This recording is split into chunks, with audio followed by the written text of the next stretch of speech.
Okay, Chief, if you want to introduce your colleagues and making the statements you'd like to. Certainly, Mr. Chairman.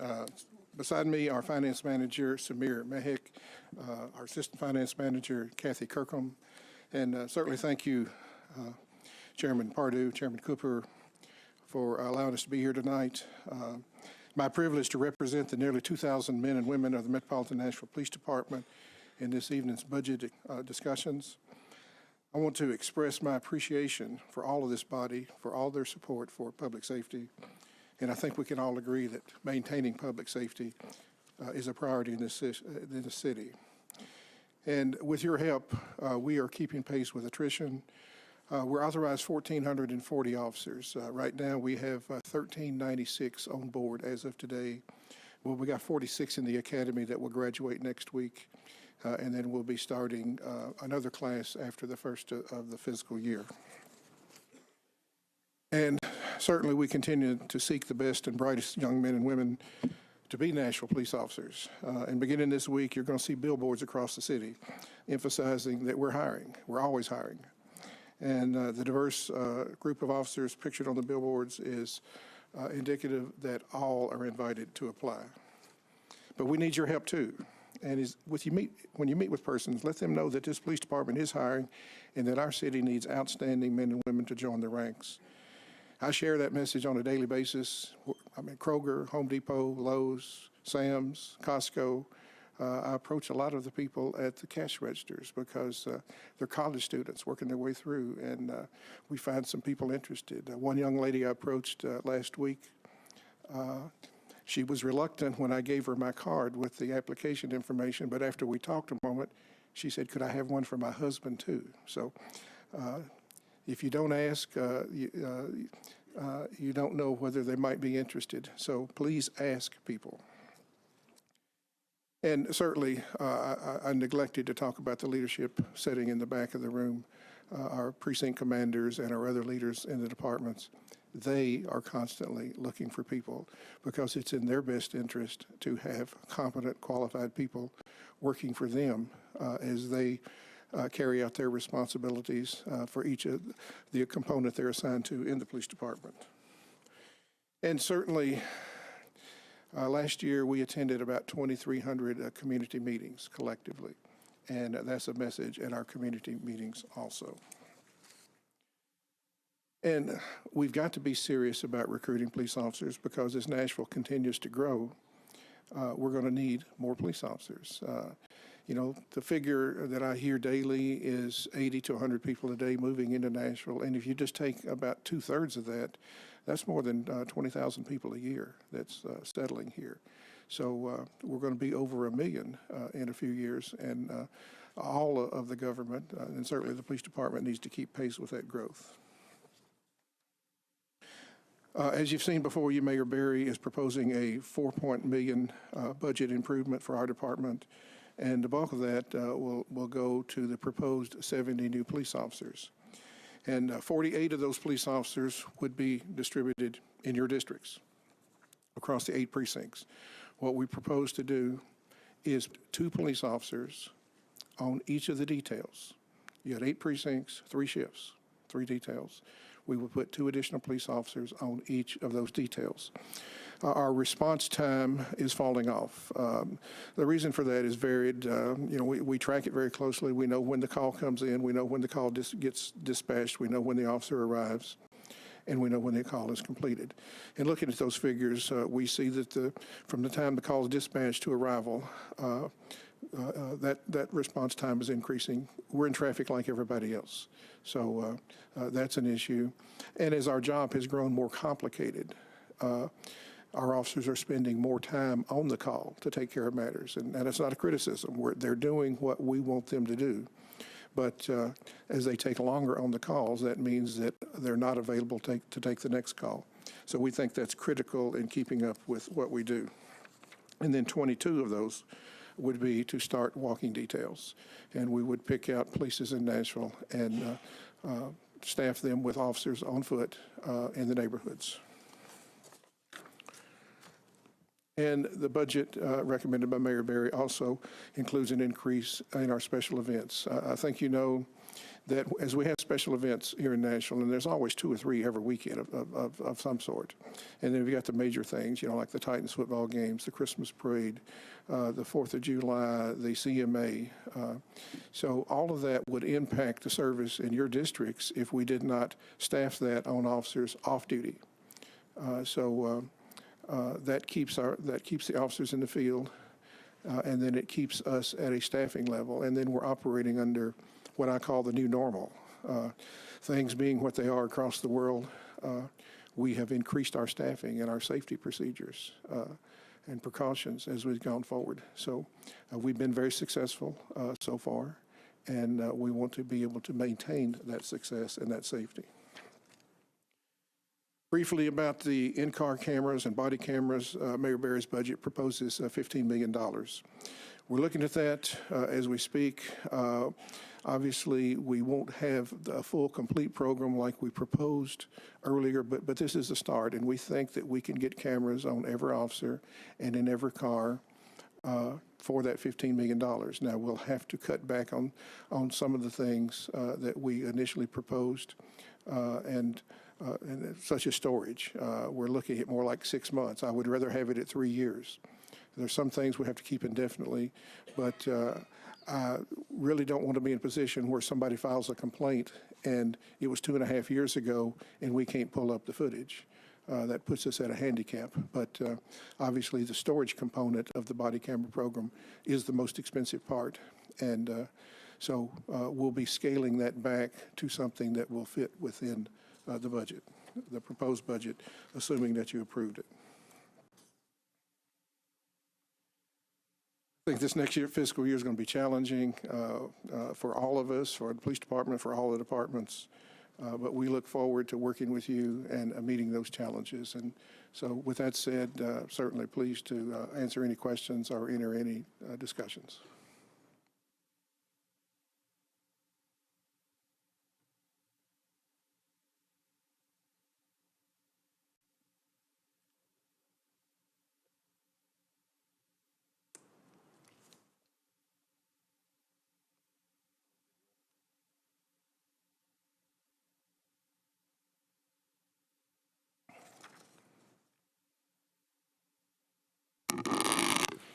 Councilman Schultz. Thank you, Mr. Chairman. Chief, a couple of things on your budget. I'm looking at under growth of the city, this is on E31.3, increase in staff and overtime pay, provide salary and fringes for new police officers, including a pilot program, so forth. That $2.2 million sitting there, is that to take care of the 70 full-time employees? What is that for? I'm going to call on Samir to answer the specifics on that. But yes, that is for those 70 officers. Now we'll have to roll back a little bit, I think, up into October before we actually start putting those on in order to make sure we have the funds to complete the fiscal year. But I'll let Samir give you a more complete answer. Yeah, 1,000,004 and 2.207 are together 3.65 million, and we're going to put all of that into our training academy to train, to recruit and train 70 trainees, and from October 16th through June 30th. That will be sufficient funding. Yeah. Okay, so I think that's what was getting me confused. It's been a long time since I tried to put all these numbers together.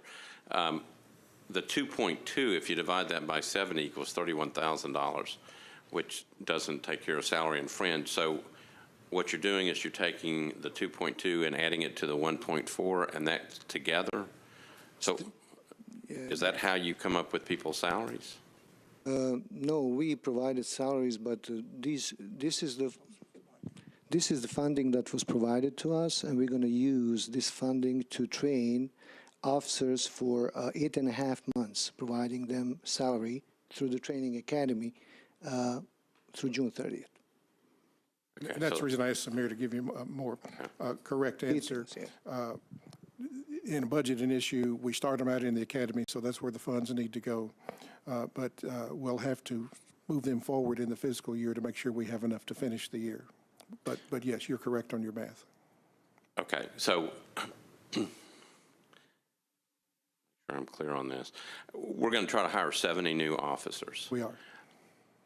And the idea is to get them hired by what date? We think that this money will allow us to hire, to bring on 70 additional officers starting in October of this year. And we think there's enough money available to pay them through calendar year 2017 in the first 6 months of 18. Okay, so what we've got here is just partial funding. It's not for a full year funding. So next year's budget, we're going to have to, if we get all 70 hired, they're going to have to, it's going to be a much higher level. So what would be the starting salary? About 36. 36, and Yes. fringe would be what, 28% on top of that? 20% on top. So what would be the average cost? Like about, I can't do math in my head anymore. $50,000, $52,000? You mean for the police officer too? The what? Police officer too? Police Salary? officer, just a, yeah, basic salary, so it's 30, You're going to be in the mid-40s. right. Councilman Swope, I think he thinks he knows, but I don't know if he does or not, so I'm not going to But trust to him. answer your question, yes, we'll be back next year. Okay. So it just didn't make any sense when I divided the thing out. It's like, well, we can't pay people that low of a And salary. that's the first thing I did, is sit down with my calculator Okay, and all we right. started. A couple other questions. Vacancies in the police. You've got, I know that you're hiring more people, but we've been asking people, do you have vacancies in your roster right now? And do you know how many there are? Yes, 1396 as of today. You've authorized us 1440. We have 46 trainees that we expect to graduate next month. But keep in mind, we can't just hire one at a time and fill the vacancies. We hire a class, and we hope to hire a class of probably upward of 80 beginning after the fiscal year, hoping to graduate 55 to 60 of those. Okay. All right. Let me ask you 3 more quick questions, and then I'll stop. The $604,300 internal service charges, that may be the highest I've seen so far come through. Is that because of the vehicles that you're going to need? Why is that? Why did it increase so much? Mostly vehicles, yes. Okay. All right. Speaking of vehicles, and I'm looking at Mr. Chairman Pardue, motorcycles. Sometimes I talk to police officers. I know that's a capital question. We'll get to it at some point, but that was a long time ago. I thought apparently we're behind on motorcycles. Is there something going on? Is there something we need to do, or is the Chairman Perdue going to cut me off and say I can't ask that question? No, I'm not going to cut you off. It was a year ago today. I asked for 25, and we ain't got it. That's why it's really, the chairman ought to ask it, but something's going on. Apparently we're way behind in terms of getting motorcycles out there for our officers. I think we had a false step on the motorcycles. A bid went out, but when we looked at it, and that process was completed, but when we looked at it, it didn't take into account the needs of the officers. And so I prevailed on the Department of Finance purchasing to reissue that in form of an RFP. And with that said, we've got a sergeant on the motorcycles, and he delegated another officer, and we got their input on the needs of motorcycles. As I pointed out at the time, it's not like buying cars. The difference between a Ford and a Chevrolet, I'm not going to argue if one of them comes in the low bid, but motorcycles are quite different, especially the current needs. And so I wanted their input. One example, we wanted a motorcycle that would withstand heat. We're doing a lot of protests, a lot of marches now, and we wanted a motorcycle that would not overheat during that process. Currently, our motorcycles overheat. They have to shut them down. They wait, and so forth. So all those things, the drivability, so to speak, of the motorcycle, we're taking into account. And I assume that very shortly there will be a committee within purchasing to review the proposals and select the motorcycles. Would you mind keeping the chairman of our Public Safety Committee informed as to that process, because we'd like to get them out there as soon as possible? Hate the fact that they've been So a delayed. police officer came up to you and talked about motorcycles? When I'm out there and I see police officers, I talk to them about what they need, okay? Last question. So we spent a lot of time last night. We were here a long time last night with the codes department. They've got this new system that they're putting in, the software system, and people call in the middle of the night and complain about violations of short-term rental properties, and they get this 24/7 system, 365 days, and that system calls the owner, and if they can't find the owner, it sounds like they call you all. Have you all been working with the codes department to figure out who does what? I wasn't aware of that, no. Okay. All right, so I'm not going to get into it because I know other people have questions, but I think before we implement any of these systems, we need to get everybody on the same page, because what we were told doesn't mean for everything, maybe for noise violations, but I'm not sure. All I know was that what we got was that if there's a problem and it's on a weeknight or it's on a weekend, you all are apparently going to get that call. And Well, I would agree with that. You know, if it's a violation of the law, then we need to be called. But we don't need to arrive somewhere and people thinking that we can address a problem that we don't really have the authority to address. And so what I'm encouraging is coordination between all the departments before we get this system in place, because if we don't coordinate, everybody's going to be pointing the fingers at each other. You're preaching to the choir here. All right, thank you. Councilman Glover. Thank you, Chair. Chief, let me come back and let me make sure I understand some numbers, if I may. I think you said there's 1,396 officers currently, and you got 46 in the academy? Yes, sir. Total of 1,442. All right, so the additional 70 would go into that number, obviously. So out of the what you have for the FTEs next year, 2,066, is roughly 75% officers that are out patrolling and detectives and doing all the work outside, non-administrative is what I'll call it, for lack of a better word. Is that a pretty safe number? We have very few people in administrative assignments, you know, non-law enforcement type assignments. Very few. We've got some people that work in our policy strategic development division, and that's pretty much it. So, you know, there's officers always on light duty, you know, sick, injured, that sort of thing. But otherwise, all of our officers are in a law enforcement capacity in some manner. We have people that might be considered administrative assignment, like our emergency contingency. They're the people that map all the buildings in town and things of that nature, visit businesses to help them with their safety needs. Okay. So that could be considered administrative, but they're on the street doing that sort of thing. Okay, I want to go back if I can, because I want to try to understand the numbers as well. Going back to E31.3 with the 2.27 and the 1.4, how long is an officer in the academy before they are placed out? And I know it's in training. They finish the academy, and they're still riding with somebody. They're not on their own yet. But typically, the academy lasts for how long? Generally, about 22 weeks. 22 and then weeks. we have a 6 months period that they ride with a field training officer. Many times, and you know, it depends on the progress of the officer, we may cut them loose at 4 to 5 months. Okay, and so the 1.4 million that you've got on there providing the initial training for the new officers, I assume, if I heard you correctly, that is the academy piece of it, right? So will that be enough to cover 2 academies for next year? Both of these 2 first line items are for the training academy, actually. We're going to combine them, and the $3.65 million will go to training academy to train 70 officers for 8.5 months, providing them salaries and fringes. And keep in mind, we're trying to bring on 70 additional officers, but we do generally 2 classes a year just to keep up with attrition. Right. So that money is already That's already built in. That's already right. built in, yes, sir. And that's what I was trying to do. Yes.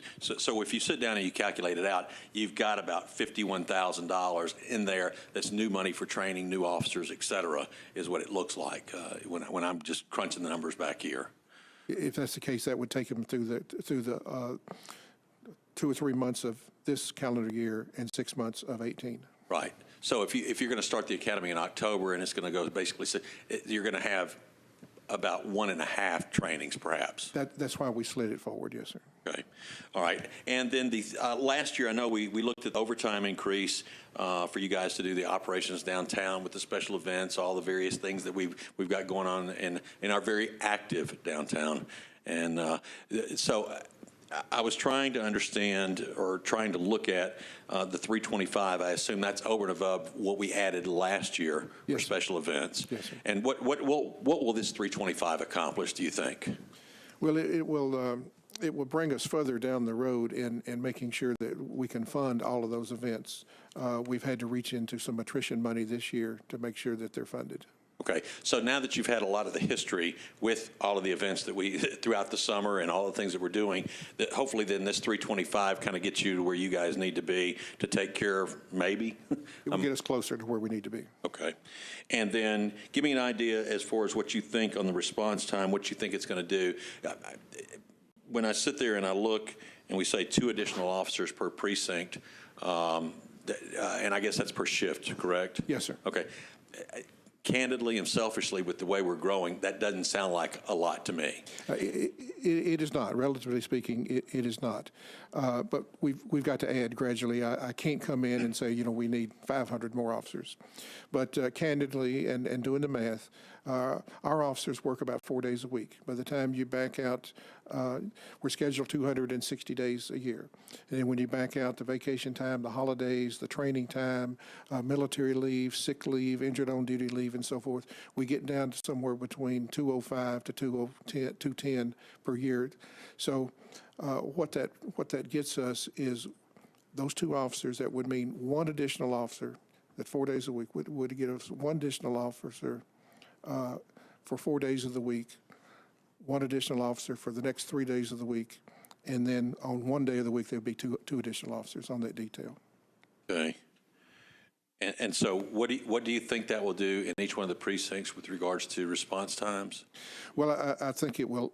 I think it will improve it, but only marginally. Like I say, this is a start. This is where we need to be. I have been very conservative in asking for resources in past years, just because of the funds available as the recession we went through. But this is a time that we need to start growing the department, and this is a start for this year. And as I said earlier, we'll be back next year. Yeah, and I'm just going to, and I'll close with this, Chair. I think what Councilman Schulman was asking about, you're going to be getting a phone call after 30 minutes on these STRPs, and you're not aware of it. I think that's why a lot of us sitting in this body are trying to make sure that we're giving the resources that you need, because from my standpoint, this is one of the most important departments that we have. And so I just want to make sure that we fully comprehend what we're asking everybody to do and the numbers, and we're thinking it all the way through of what's being asked of your department and some of the others. So that's why I just was trying to climb in the numbers a little deeper. Certainly, and that's been expressed to me by multiple persons, and I appreciate those thoughts. But I've taken consideration that there's only so much money available. It has to go to the other departments, and certainly we need our fair share. And also I have to take into consideration that if you funded 70 more and 70 more after that, it would be very difficult to get them on in this next fiscal year. Just a matter of we've got to have candidates coming to it. We've got to get them trained. But as I said, we'll be back next year. And Chair, just one final point to you. With regards to the capital budget, and maybe I need to address this to Chairman Cooper, with regards to the capital budget, will we have a conversation with the police department again to come in and talk about the capital needs before we actually act upon any of those things?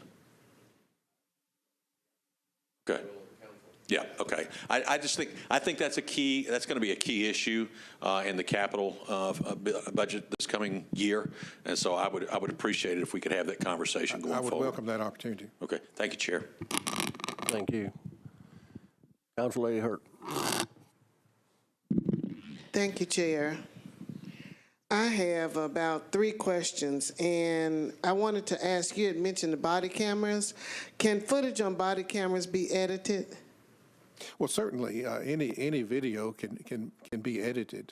That's just the nature of that product. Okay. And I also have a question about an officer. How many times is it that an officer can be disciplined or written up for behavior unbecoming for a police officer, especially when it's racially motivated, before contact with the public is suspended or removed. Well, it would Chief, depend on the we need to keep infractions. it on the and- budget too, okay? Excuse me? We need to stay close to the budget as we can. Well, I think this is related to the nothing to do with budget the in budget. terms of us being able to determine what should or should not be. No, ma'am. We need, this year's budget's where we need to be tonight, okay?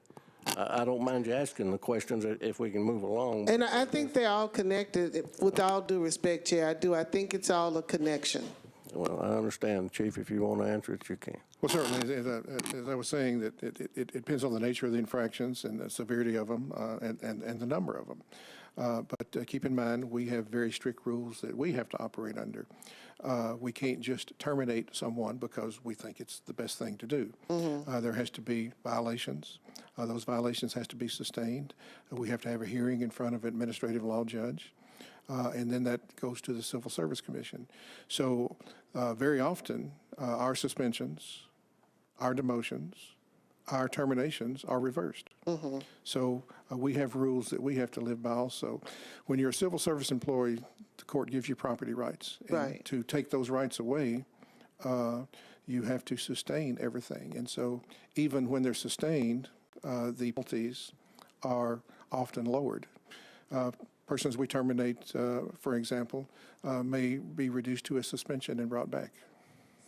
So are those rules and regulations across the board for Metro employees, or are there some specific ones as it relates to police officers? Well, there's every department would have its own rules. There are specific civil service rules about conduct.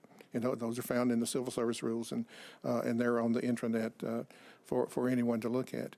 And then every department is authorized to have its own rules. So we have a very lengthy policy manual, and all those policies have to be followed. Not following them is cause for disciplinary action. So is this the manual that's been recently revised? Well, we revise it continually, so Okay. I wouldn't say recently revised. No, I'm just saying, I know that some things were removed from a manual that you all, I think that was a training textbook that you may be Okay. talking about. But I'm talking about our policy manual that sets out all the do's and the don'ts, plus all the procedures that had to be called. Ms. Lance was here earlier, and we have very concise and precise procedures on answering domestic violence calls. Okay. We have report writing manuals. So all of those rules have to be followed. okay. Thank you very much. You're welcome.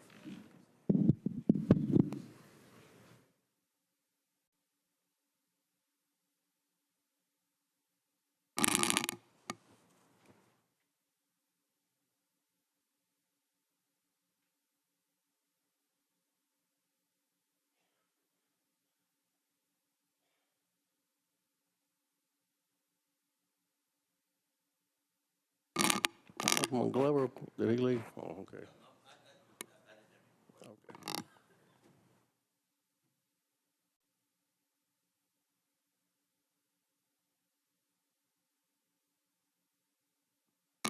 Councilman Gilmore.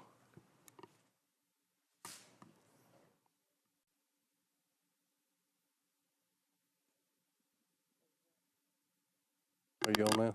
I see. Yeah. Thank you. Thank you, Mr. Chair, for chairing this committee. Also, I want to thank you, Chief Anderson. Were you here last Tuesday when we stayed until 12 o'clock? I think it was about 12:15. Bless your heart. If nothing else, you get kudos for that, for coming to each meeting and staying with us when we have that. Well, I bought the ticket. I was going to stay the whole time. Oh, geez. Oh, gosh. Well, bless your heart. I had 3 questions, and they do relate to the budget. I want to thank you for your service. I also want to thank all the other men and women back there for their service, and especially give a shout out to Commander Pardue. She usually invites me to the meetings. I haven't been able to make them since I've been at large, and Commander Loki, and just appreciate all of them. And then the commander downtown, appreciate him very much as well, and just everyone. I think when you're at large, you have to go to all the precinct meetings. Yeah, you're right. You do. All You have 8 to- of them. All 8. You're right. You're right. So I just had 3 questions, and they are related to the budget. So one of them, the first question is, what is the plan to increase diversity? And I only mention that because you opened up with it and you talked about that you had given some people some names and numbers just to kind of increase the capacity. So if you could answer that question, and I'll follow up with the other 2. we have exhausted everything that we can internally. The bulk, 90% or more of our recruiting efforts is minorities and women. Frankly, if we didn't see the need to increase that, we wouldn't even recruit. We would just take applications off the internet. But we recognize that we need to do that. But the current plan you just heard is calling on you and everybody in the community. Everybody in the community, every leader knows someone who would be a great police officer. So convincing those persons that it's not a stigma to be a police officer, that it's a very rewarding career, that they're doing a community service. People talk about serving their country in the military. What better way than to serve your city than in the police department? So that's what we're calling on, is everyone. And my pledge, and I've made this pledge, numerous times over the past years, if there is a minority candidate that applies and does not get selected, I will personally, upon request from anyone, I will personally look at that file and get back with you as to why. Sometimes I can't say exactly why because there may be medical information that I'm not permitted to release. But we want the involvement of the community. The police department belongs to the community. So the community needs to take part in the recruitment of the police department, making sure that we have the people that we need. It's very, very important. Yes, it's very important. Okay, so this is my second question. So is there a specific goal? Like, is there a number? Like, we want to have so many women by the end of this, so many African Americans, so many Asians, so many Spanish. So is it a specific number tied to it? No, there is not. There is not. Now, when we get to some point, we may, I don't think I'd ever say, well, we're satisfied. But if the department were 75% women, I would be perfectly satisfied. If they were 75% minority, African American, Asian, I would be satisfied. We need competent police officers, people that are dedicated, people that enjoy their job, people that enjoy helping people. So it doesn't really make any difference. And so I'm not going to lay down quotas that we get to this point, we're okay. A benchmark we could use is the makeup of the community. Okay. And then, so I guess I got one more question, and then I'll ask you about do we have a number to show what the increase has been from, say, maybe 2 or 3 years ago? Like, so how much has it increased in women? How many has it increased in African Americans? We're pretty much stable. African American hovers around 11%, and that's where we are. And I'd have to look, but the female population of our department we're doing better just recently. When I was a patrol officer, there were only 1 or 2 women in the whole patrol division all across Nashville. And then we hit a spell in the 80s where women were applying in greater numbers. And then that fell off. But we're seeing that increase now. And part of it is our recruitment, making sure that a lot of females don't realize how rewarding this job could be or that they could do it. They don't think about it until you actually start talking. Like the lady I talked about just last week. She had never thought about it. And in that 2-minute conversation at the cash register, I saw the light come on in her eyes, and that's when she asked me for another card for her husband. Okay, very good. And so then this is my last question. So is there a way, or do we ever think about allocating a certain amount of funding to have a specific targeted effort? So if we said that it's 11% African Americans, and then how many did you say was women? I'd have to look, and I've got a chart here somewhere, but it's only around 4 or 5%. Okay, so we know that usually women make up over 50% of the population. Yep. So just to have, I think it would be nice to have some specific numbers, not to say that we're satisfied, but at least to say we've reached this amount and to actually allocate some dollars with it. And that's why it's a budgetary question, Mr. Chair. We would certainly accept any money for advertising, for travel to traditionally black universities, to forums where that we think women would gather. But I don't want to put a cap on. So I think we got to at least get start at a certain point. Our goal is all that we can get at this point. Okay, so I would like for us to look at that, to have a dollar amount and to have a specific plan to to reach out to more of those areas, and that would just be my request. I don't know what it looks like, and I know everybody needs some money, and so I'm probably, when I say everybody, the different departments, but that's what I would like to see, just being a female. I think we're really pretty cool, being an African American, just all those things. I would like to see that, and just kind of really putting some money behind it. Well, we do spend money that we do have for that purpose, but certainly we would welcome additional funds. Okay, so how much do you spend now? Do you know? I'd have to go back and look at we scrape up dollars from other places for the advertising. Some of it we get free, like the billboards, but we fund that. We fund that out of other places from time to time. Okay. When we have additional monies. Well, thank you for your time, and thank you for being here today. Thank you, Mr. Chair. Councilor Johnson. Thank you, Chair Pardue.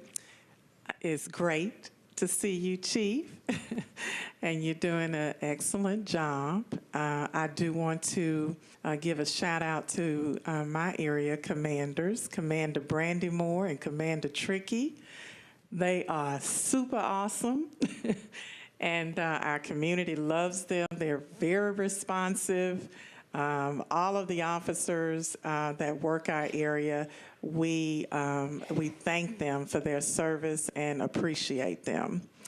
Also, our COCOs, I don't want to forget Sergeant Jeffrey White and Sergeant Rafael Fernandez. Excellent, excellent, excellent. So I just want to give them their kudos. In your budget, I wanted to ask, where are the repairs for maintenance on the vehicles? Is that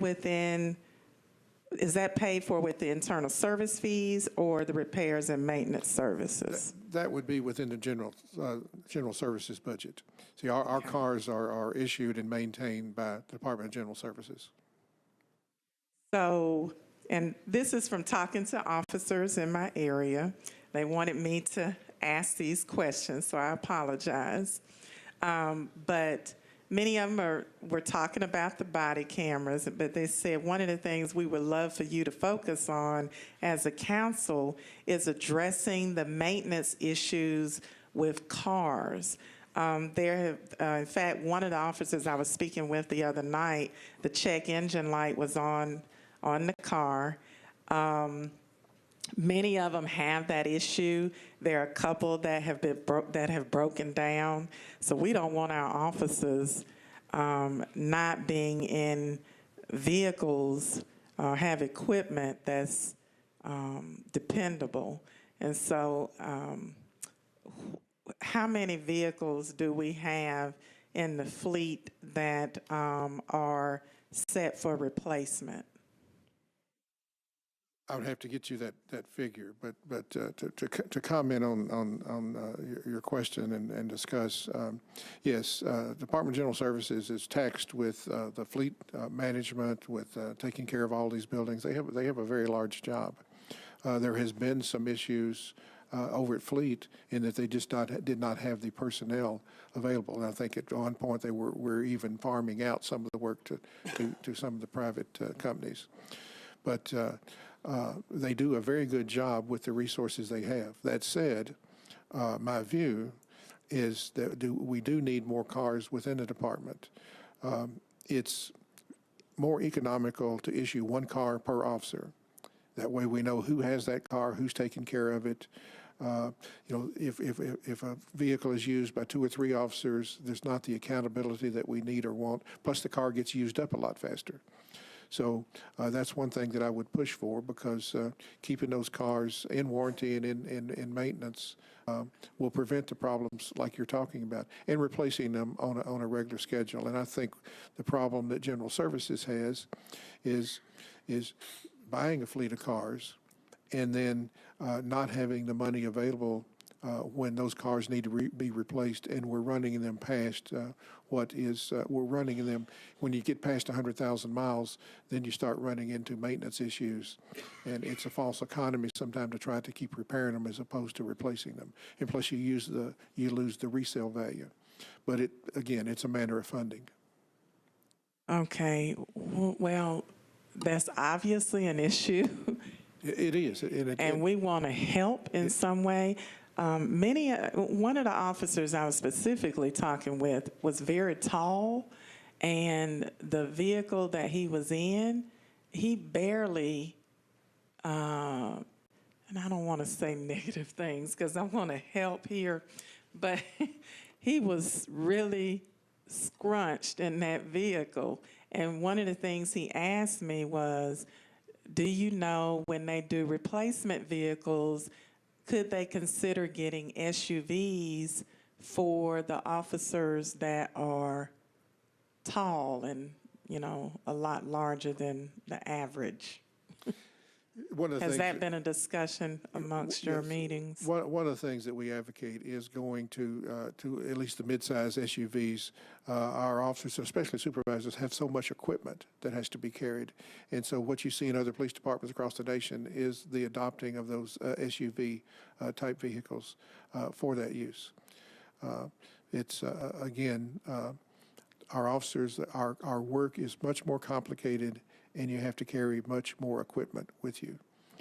So by the time, and that's one thing is we proposed on the replacement of the MDCs is getting all the gadgets, so to speak, that we can out of the cockpit of the car so that the officers will have more room. Well, we want to support what your recommendation is, as I'm sure that weighs heavily in terms of what is ordered in new fleet for replacement vehicles. So, I commit to helping to fund that as a council member. I'm sure many other council members will support your ask to General Services. But I'm glad to hear that you're moving in the direction of considering adding to your fleet the SUVs. Now keep in mind, General Services issues the cars, and General Services has to have the money to buy the cars. So the things I'm saying about General Services is they're limited by their finances also. So while we advocate for that, we have to take into account they only have so much money also.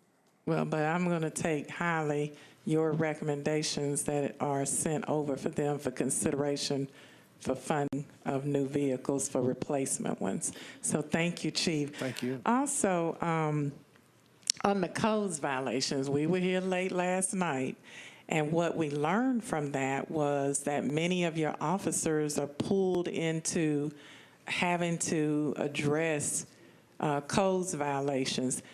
Does that put a strain in terms of coverage for other issues? Have you, is there something that we can do funding-wise that can be combined with codes and MMPD to specifically address officers' time?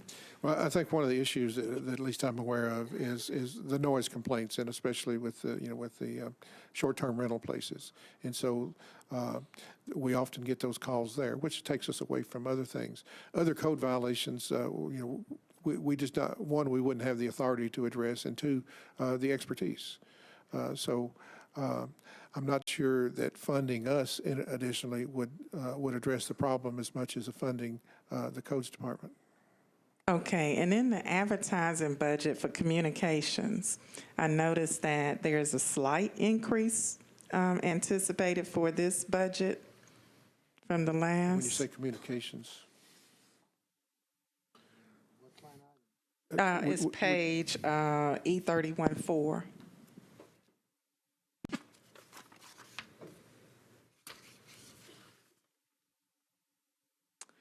Actually, communications budget is the same compared to the previous fiscal year. As far as I'm Well, concerned. from what is it, 2,583,000? That's repairs and No, maintenance. that's in Repair and 494. maintenance. Well, you spent under budget. Your actual was lower, but then you have budgeted more dollars for the 2017 budget. Am I looking at that wrong? On the There's a repairs, sli- that's FY16, we did spend 2 million on the repairs and maintenance. We spent less money. Yes, we did budget more. It depends on a repairs and maintenance. It could happen the last quarter, and then it is going to roll over into next fiscal year. So that's the reason these numbers are varying. Okay, well, I just saw an increase there, and one of the questions I wanted to ask was the percentage of the advertising budget, how much of that is with minority publications? For the most part, that's where we target the minority publications. Again, just taking applications off the internet, we'll get enough non-minority candidates. So probably 90% of any advertising that we do, and certainly any outreach that we do, is in the minority communities are to women. Okay. And the last question, I'm sorry. On the restorative justice diversion program, Chief, that you're working with Judge Callaway, is that funded through the grants, or what funding is being provided for that program? I couldn't speak to the program itself, and is Captain Howie here?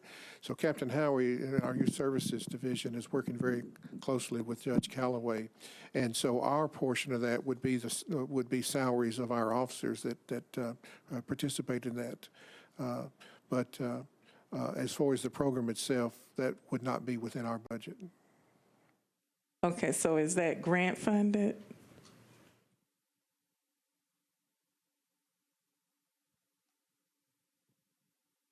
That program will be run out of juvenile court, and it will be somewhat grant funded, but also Judge Callaway has gone and looked for the public-private partnership in order to try to help fund that.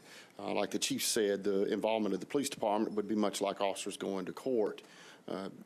There could be, some, but it would be like an officer going to court. But that entire program will be funded out of juvenile court and mostly come from nonprofit or grant funds. So that will take any dollars from your budget?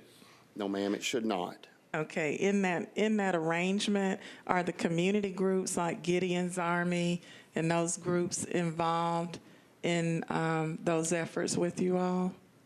I couldn't speak. Again, this is a program run out of juvenile court, so who all is involved, I could not speak to. Actually, again, as Captain Howie pointed out, it's sort of a trade-off. We either pay an officer to go to court or we pay them to participate in the restorative justice sessions. Hopefully, in the long run, it'll be a savings because we will have less people going to court or involved in the juvenile court system. So hopefully that's the goal. Thank you, Chief. Thank you. You're welcome. Thank you.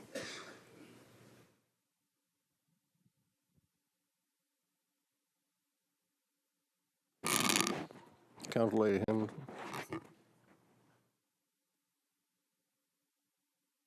Oh.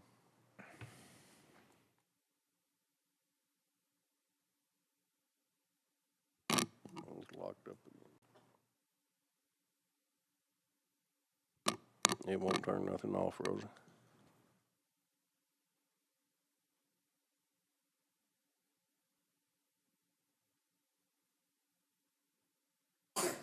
Trying to get Henderson, but it won't. Oh, there it is. Okay. Thank you, Chair. I wanted to inquire as it relates to the body cameras and the car cameras.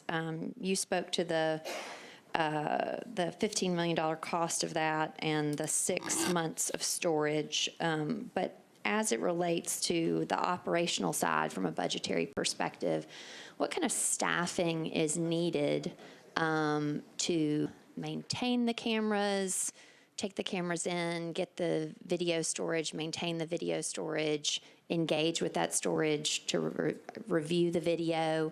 What are the staffing implications for that? We proposed several positions across the department, 2 in our public information office, because we know we're going to get requests for video. All those have to be reviewed full time in real time before they can be released. We had about 7 people, I think. Richie, raise your hand if I'm right. About 7 people proposed for IT section because all those cameras have to be serviced. And then obviously we have to have people that maintain the storage facility. So yes, when doing these cameras as I've described before, is somewhat like opening up a video production company. So if Channel 5 just had camera people out there on the street and they sent all the film in, but there's nobody there to go through it, to actually view it, to decide what gets put on the air, what all that, then we wouldn't be able to get the news. So hopefully, as we go forward into this, we have a program to evaluate the cameras, to decide which actual camera company that we want to bring in, that by the next fiscal year, that we can struggle along until next fiscal year, and get the people we need to maintain them. But at present, we would have to try to do it within staff, and we operate pretty much on a skeleton crew as it is. Okay, so the 2 in public information, 7 in IT, those are folks that you currently have staffed, or that you anticipate in the future year, once you're implementing this program, you will have a staffing request for 9 more people to support the program, or? Well, that would be up to the council, but at some point, yes, those positions are not filled. Okay, so at a minimum, by stepping into this space with these cameras, that requires 9 more staff at a minimum. You mentioned 2 other positions. I wasn't clear. Was in our perhaps public 11? information office, because our public information office, because the media is going to want access to the videos, the public is going to make a request for them. Understood. So I got that one. That's 2 in public information, 7 in IT, and then I thought you mentioned. Did I misunderstand? Did you mention 2 others potentially? I did not. I'd have to Okay. go through there to see what we requested initially. But in IT, keep in mind, we have the programming side of IT, but we also have the service side. So we currently have a shop, and then in the new headquarters there'll be a shop where the cars come in, and all the electronic needs are serviced, the in-car computers and their radios and that sort of thing. So those people will be responsible for the cameras also, both the body cameras and the car cameras. And as we get into this, we're going to have to make sure it's staffed properly, because realistically, we can't say to an officer, your camera's not working, car or body, but go on out there anyway. We just can't be in a situation where that we have an incident and it's not, the camera's not at least available. Right. So there's a certain number of, I guess, backup cameras to allow for if there's maintenance issues and so forth. Yes, and somebody would be assigned to. Well, but keep in mind, 24/7, somebody's got to be able to do that. Understood. So that's the reason that we need the additional people. But hopefully we can make it till next fiscal year, when we be back again and say, here's what we need. Okay. I appreciate and that. It's, we've got to look at the economy of the situation. We don't want officers, whether it's waiting for a car to get fixed so they can go to work, or waiting for the camera to get serviced before they go to work. So it's sort of a false economy to not hire people to service that, but yet take away the ability of the officers to actually perform their duties. We're taking people off the street unnecessarily. Understood.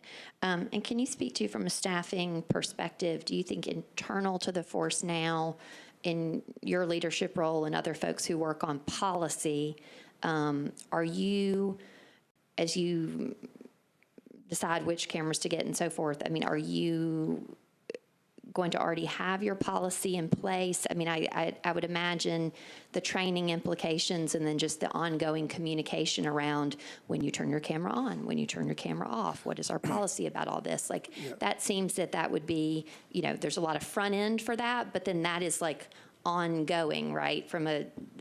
And communicating that out to the community, right? So that they understand what your expectations are for that. And I think, I look at that as quite a challenge. So I just didn't know, from a policy perspective and communication as it relates to that, what you're doing internally now and what you see as ongoing from just a staffing and operational perspective. Well, the answer to all that is all of the above.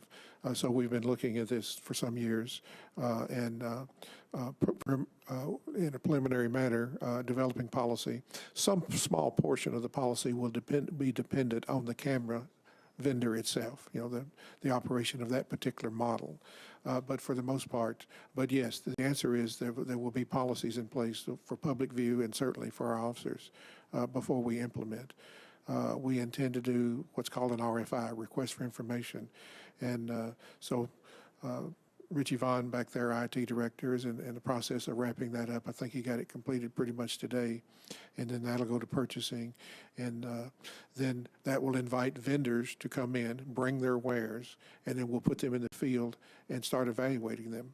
And so that we'll get input from the officers, we'll get input from IT about what works best, and then we can make an informed choice about which camera company to contract with. Thank you.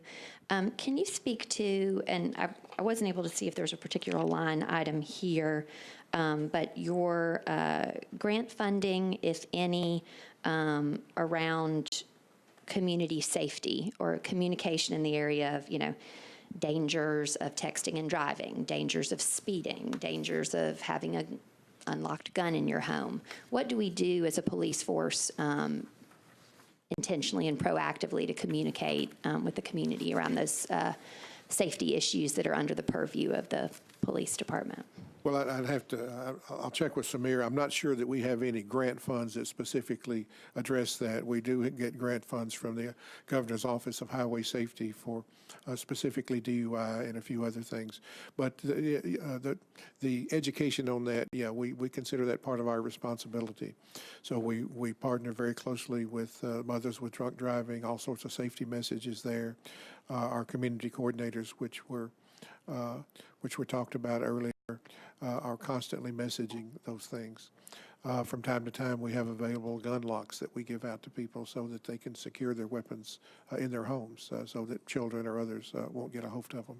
But is there anyone charged other than the community relations officers in each precinct? Is there anyone charged from a central standpoint about communicating about those key issues? Well, we're a decentralized department, and so no, there is not a particular department or a division that addresses those. We try to do that at the community level, at the precinct level. Okay, and the state grant funding then is only around DUI? For the most part, it's DUI, yes. And am I correct in, are you working with Walk Bike Nashville, potentially with that DUI funding at all around the speeding piece? And kind of, I understood perhaps the state funding might evolve somewhat from not just being solely DUI focused, but also just, road safety, not speeding, that kind of stuff. I'm not aware of that, but I would be glad to hear it. Okay. I think just as having gone through the Walk and Bike strategic plan, right, as we looked at kind of safe streets initiatives, Vision Zero, there is a whole kind of education and enforcement piece related to that. So, as we as a council look at potentially, in our traffic calming neighborhoods, bringing down our speed limits, what I keep hearing from my constituents, and I know it's different in every community, but what I get the most requests for are speeding enforcement. And I know that issue, that's kind of a fraught conversation somewhat, but I think as we look through the Walk and Bike strategic plan at improving our traffic calming program with Public Works and being more intentional around that, I think what I'm hoping to understand is with 2 additional officers in each precinct, what do you think the conversation needs to be in that traffic calming program as it relates to your department, Vision Zero, speeding enforcement? Where do you see that conversation kind of needing to go to see if officers can be put to enforcement in those communities that are designated as traffic calming communities? Yeah, the number one complaint that comes to my office is speeding, traffic related. When I say it's the number one, it outnumbers all the rest of them put together. So everybody wants speeding enforced, but no one wants to be stopped for speeding. So I often tell people that when they ask me to bring the motorcycle officers, an example, to their neighborhood, I caution them that they don't need to speed. I tell my neighbors that all the time. So But yes, each of the precinct commanders take those complaints, and then we put officers in those areas. And obviously, we can't keep an officer in one area all the time, but what we hope is by making a few stops in that area, it sends the message through that community. But keep calling those complaints in, and we address them. What I hear from my community, though, is that from the traffic standpoint, that at peak times, so at peak speeding times, traffic officers are working on wrecks, and so rightly so, that takes priority. But there's not really the ability to do the enforcement at peak times. That's happening at off-peak and perhaps having less of the impact to which you speak of. So I think from a staffing perspective, I would ask that you just be mindful of that, because I think from a safe streets perspective and community safety, the more people that are out walking and biking and feeling safe, the safer our streets are there. Okay, so we spoke to grant funding around community, the body cameras, and then I wondered, as you said, you had 2 classes a year to keep up with attrition.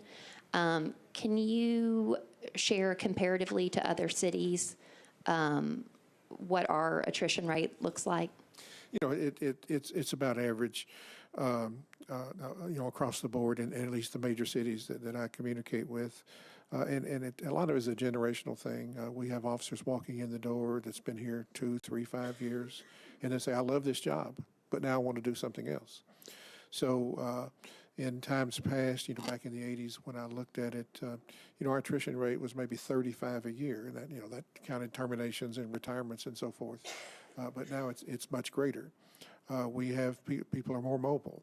A spouse will get a job in another city, and the spouse that's our employee. And what is the attrition rate per year? Well, we're talking around 70 to 100, depending on the year. This year it was a little higher. And what percentage? You said you had 1,396 sworn officers, and you assume you lose 70 to 100. So somebody do the math. Is that 8% roughly that you're losing a year?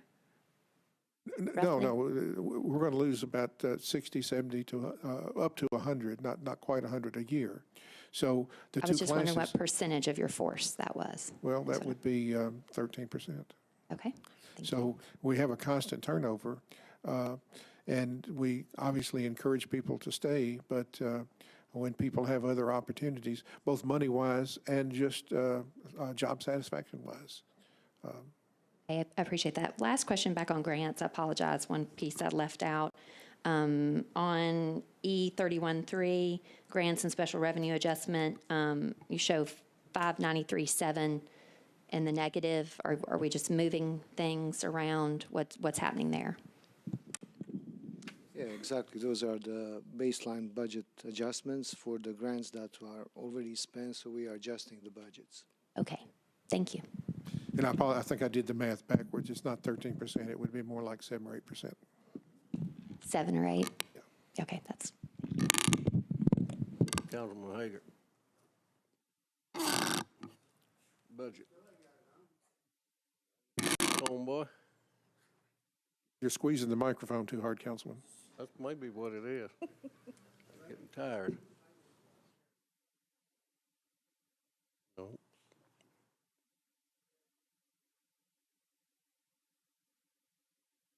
Right now.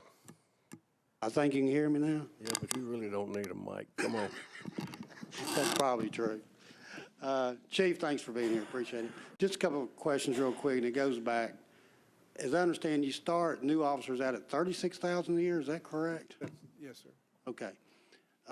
Does that have anything to do with the attrition rate with comparing with what other cities pay, or is that pretty normal? It to some degree, but we're sort of mid-range in our comparable cities. Mostly our attrition rate is persons just deciding they want to do something else. Right. And of course, that was the only concern I had. I knew that. I looked at Cleveland, Ohio one time. I think they start them out, what, about 48,000? Of course, I don't know what their cost of living is either. And I don't, and I keep in mind, that's 36 in the academy, and then it jumped to 42 when you get out. And then that's one thing that Chief Huggins and I have been talking about actually a couple of weeks ago is convincing the Civil Service Commission and Finance that if we could build steps while they're in the academy 22 weeks, and so we'd like to move them up a step, maybe encourage them to stay. Right. And now, this 2% raise, I think the mayor's given across the board. Will that raise that up some too? It would, Okay, yes. that's good, that's good.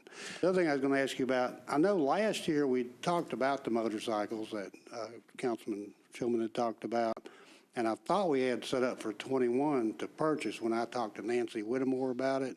Did that just fall through because of some problems about deciding which kind to buy? Is that what it was? That's correct, that's correct. Okay. I know I was talking But I about, think we're on course to purchase them now. okay. Are they going to go back to the Harleys or to the BMWs or what? That'll be up to the evaluation committee. They wanted, But I think they wanted a water cooled, am I correct? I think water cool would serve us best, given what we do. Okay, that's But fine. the standard procedure is the Department of Purchasing within the Department of Finance puts together an evaluation committee, and we'll probably get 1 or 2 spots. I think there's generally 5 people, and we'll probably get 1 or 2 spots on that. And so we'll put a couple of motor officers on there so that there will be some real life experience of what it's like to ride a police motorcycle in the downtown area. And one other question, there was talk at one time about putting a new precinct on Murfreesboro Road. Is there still any more talk about that? I'm talking about it every day. Okay, good. We asked for 22 additional officers for this year, 22 next year, and 22 next year, and we'd be able to open the precinct. That's what it would take to open the precinct. We're still looking for land to put it on, and hopefully next year we'll be able to get those 22 to start. Well, that's what I was hoping for, because it takes away from the Hermitage precinct, having to go all the way down to Lafayette, which is my precinct with Commander Brandamore. Yeah, and that's where our crime analysis people have looked at it, and that's the place where it needs to be, and we'll take a load off the South Precinct and the Hermitage Precinct. Thank you, Chief. Appreciate the job you do. You're welcome. Councilman Shulman. Thank you, Mr. Chairman. Just a real quick question. We were talking about going through training and all those other things. Is there a typical dropout rate in terms of the when you go through training or you go through probation that just comes into play? We just know that percentage-wise we're going to lose a few people coming out. Percentage-wise, as I said earlier, we're going to try to hire 80, and we hope to get 55 to 60 out of that. A lot of people drop out in the first week or two. And obviously there's some failures, both physically and academically.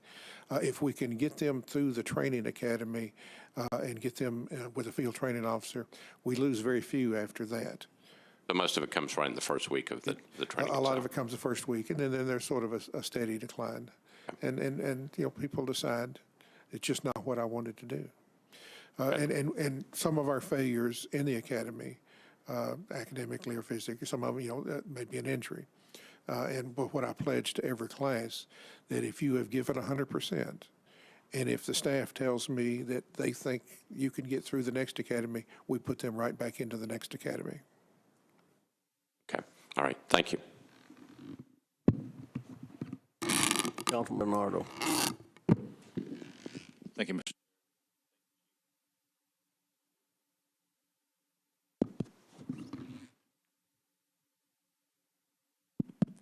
All right, thank you, Mr. Chair, and thanks, Chief, for being here. And I have a question about the body cameras. I mean, this is a big deal for Nashville to be rolling out. I mean, obviously, you know that every video there's going to, there's a chance that a lot of that's going to result in prosecutions and being used in a prosecution. And as a result, I think if it's used in a prosecution, I mean, it would have to be saved in perpetuity versus just a regular old traffic stop that, maybe someone got a ticket, maybe they got a warning. And I just wondered, out of that 15, million. I mean, I realize that, there's going to be lawyers requesting copies of the videos, just like the DUI stops. You've got the Freedom of Information request, so your office has a whole lot going on with this. But also know that when General Funk came, his DAs start just a little higher than a new police officer. They make a third less than any of the other public defenders or Metro Legal or anything like that. And so obviously their office is going to be integral to carrying this out as well, because, these DAs are going to have to give this out in discovery, watch the entire video. And so I didn't know if out of that $15 million that had been appropriated, if there was any discussion as to 3% of that or 4% of that or something going to the DA's office to help them with their staffing as well, because, I mean, it's going to be it's something that's used in prosecution as much as it's used in our office for you guys. And I just didn't know if there's any discussions between you and General Funk about that. I don't think I am. Am I? Okay. So, yes, we have discussed it, but keep in mind, I'm not sure he's come before you yet, but he has a budget request also.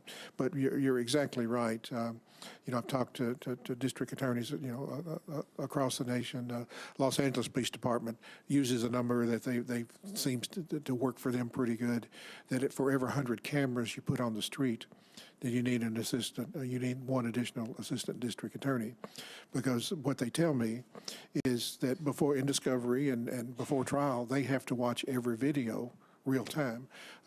Assistant district attorney out of Colorado at a presentation talked about, if I've got a simple shoplifting case and 3 officers went to Walmart, she said, I've got to watch all 3 of those real time before I can release it or before I can present it in court. So yes, it is. It's going to consume time, and that's what's called the downstream effect. Capturing the video is easy, but filing it, cataloging it, storing it, and so forth. And yes, some of it will have to be stored into perpetuity. And we've seen that in Supreme Court decisions, on our evidence, that you pretty much keep it forever. So when we talk about storage, whatever we could delete after 3 months, 6 months, a year, whatever, there's going to be that. So eventually that fills up, and you've got to buy more storage and more storage. And so during that first 6 months that we've paid for storage, if we have, misdemeanors, felonies, whatever, that result in convictions, do we have an idea of what the ongoing cost is going to be? Because obviously we're paying for 6 months of it now, but if we're going to use it for prosecution, we're committing to it forever. So do we have an idea on the amount of storage, the different costs that are going to be associated going forward? We really don't at this time. I think time is only going to tell what we need and in terms of in making decisions.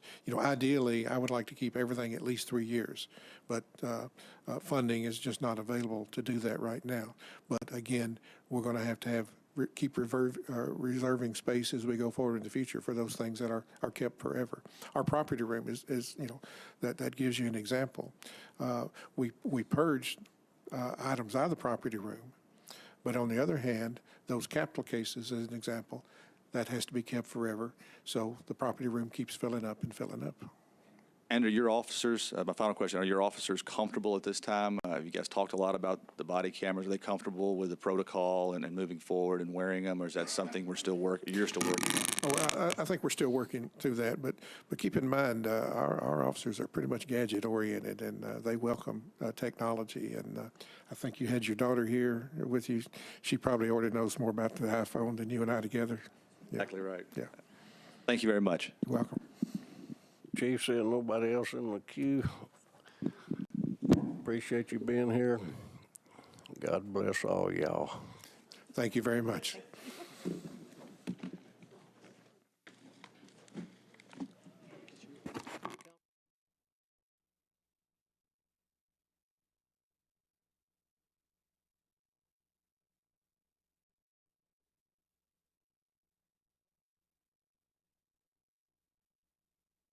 Chairman Pardue for. This has been a service of the Metro Nashville Network. If you would like to see this presentation again, or for more information about this and other programs, visit nashville.gov.